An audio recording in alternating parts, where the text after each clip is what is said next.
Increasing the daily transaction limit on RBC is very easy. Today I'm going to show you how to do it. To increase the daily transaction limit of RBC, you have to open up the RBC Bank website.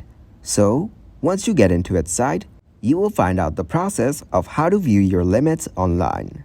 Now, simply follow my steps to get through this and increase your limit. First of all, sign into RBC Online Banking. Then, on the Account Summary page, select Daily Transaction Limits under My Services on the right side of the page.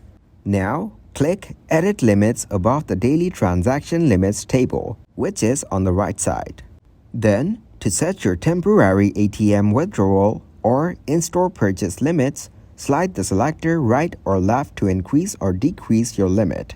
You can also type your new limit to the nearest multiple of 10 in the box on the right. Then choose your expiry date and click Next. Now you have to review your information and click Confirm.